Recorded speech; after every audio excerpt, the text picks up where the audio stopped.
So look, we judge people, situations, and environments based on appearances. And to be honest, that is a setup to be bamboozled by the devil. I truly believe that's why narcissistic and self centered, controlling individuals are able to fool mass amounts of people. It's because people are only going off what they see. The average person does not take the time to get to know somebody before they base an opinion. Okay, let's go to Bible, baby. 1 Samuel chapter 16 verse 7, and I want to read to you the King James version. It says, "But the Lord said unto Samuel, look not on his countenance or on the height of his stature, because I have refused him. For the Lord seeth not as man seeth. For man looketh on the outward appearance, but the Lord looketh on the heart." Listen, in this text, God was talking to Samuel because God had told Samuel to appoint a new king of Israel. Now, this is after Saul was disobedient. God told him to do some stuff, and Saul decided that, hey, he was going to do it his way. And so God was like, since you didn't do what I asked you to do, I have rejected you as king of Israel. And so after Samuel had mourned Saul, right, because Samuel loved Saul, he saw Saul like a son. After all, he had anointed Saul as king over Israel, the first king over Israel, right? And so God told him to go to Jesse, right, and anoint his son as the next king of Israel. So Samuel was going through the motions. He kept seeing all of Jesse's sons, and I mean, some of them, was fine, looked good, muscular, hey, a man's man. And that's when God was like, no, bro, that's not who I have chose. They may look the part, but that's not who I have chose, right? So Samuel made an assumption that God would anoint the person who looked like they should be chose. But God had other plans. He instead had Samuel anoint who was considered the rejected son of Jesse. If you read the text, everybody else was invited but David. David was out there in the fields, shepherding sheep. Meanwhile, his other brothers and stuff were invited in the home or invited up to meet Samuel. Basically, David was the last person that his father thought would be anointed. And it turned out to be that the last person he thought would be anointed was the very same person that God wanted to anoint, okay? So in this text, right, they were talking about more so physical attraction, right? The other sons, they looked good. They looked the part. They were tall, they were handsome. They were dashing. They just had this look to them that you would think would make them king, right? But if we be honest, when we look at this text, we can see how it not only applies to physical attraction, but it sort of applies to how we judge the world in general, right? So let's look at some examples, right?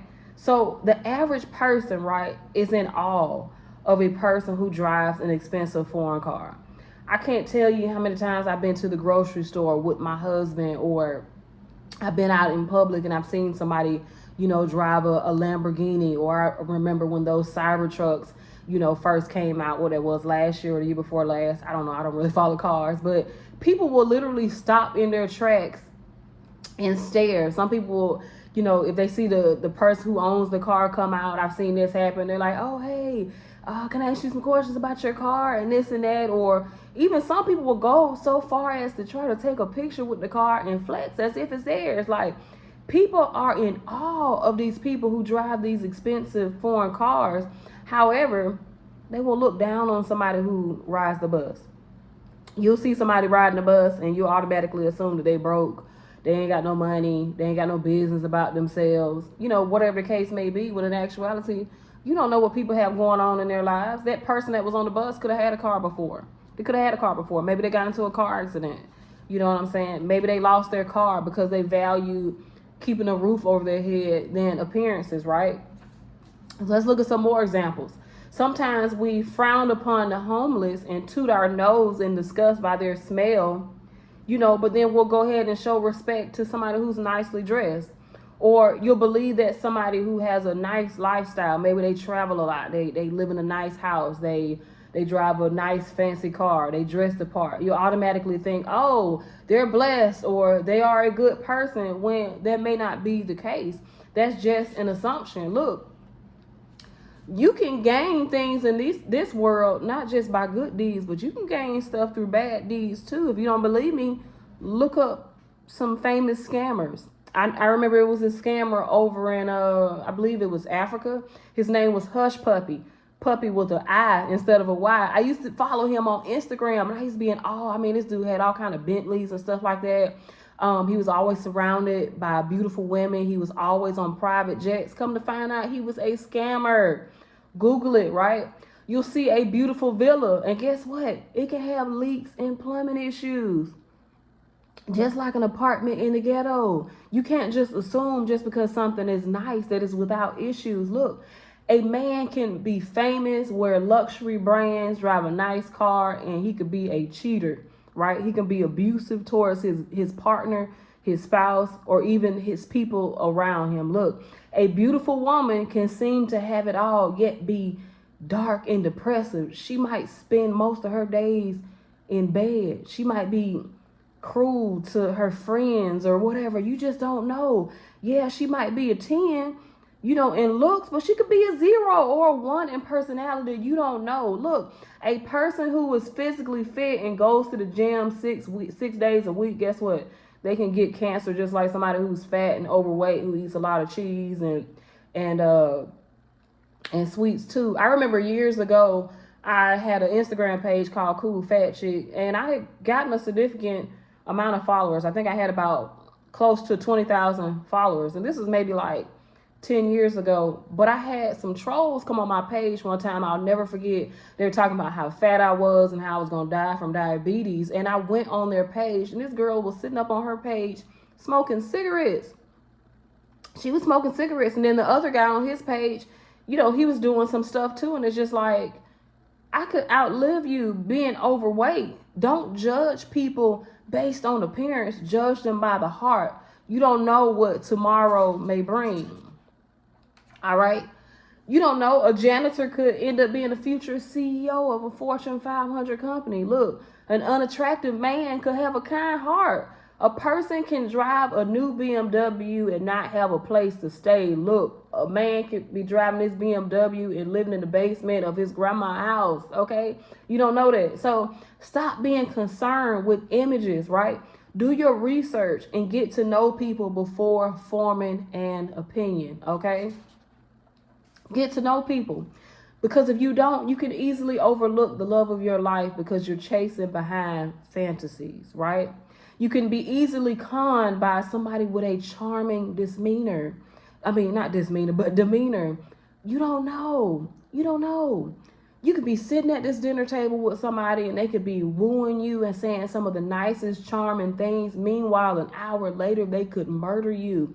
Stop judging by appearance. Judge by the heart. Ask God to bless you with the gift of discernment. And a lot of times you have it. You just refuse to listen to it. You don't understand your body enough to know that, oh, my heart is beating fast. Sometimes it's not just anxiety.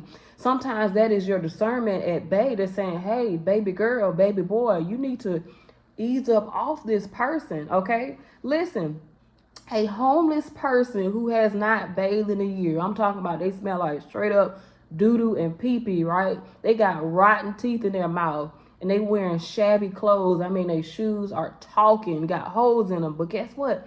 This person can give you a word of wisdom that can change your life. Let me read this scripture to you. Hebrews chapter 13 verse 2 says, be not forgetful to entertain strangers, for thereby some have entertained angels unawares. Listen, you got to treat people well, right? Treat them well. Then you got to shun evil, because after all, baby, you don't know who you speaking to. You don't know who you speaking to. So look, if this video resonates with you, leave me a comment. Let me know. Have you ran into a conversation or a person, better yet, or an environment before, and they just weren't who they were cracked up to be? You had made an assumption about who they were, and then you got involved in the situation and you're like, oh my God, What have I involved myself into? Leave a comment below, right? Like the video, share it with people that you know could be changed by this word. Post it on your Facebook. You know what I'm saying? Do your thing. Also, subscribe to my channel. It's absolutely free. I promise you it won't cost you a thing. Look, I put a section in my book, People Are Evil, that's called Perception versus Reality. And the point is to teach you how to tell the difference between what you are seeing and what actually is, because that can really impact your life, okay? I placed the link for you to purchase the book in the description box below. And guess what? I will see you next time. Have a wonderful week. God bless you.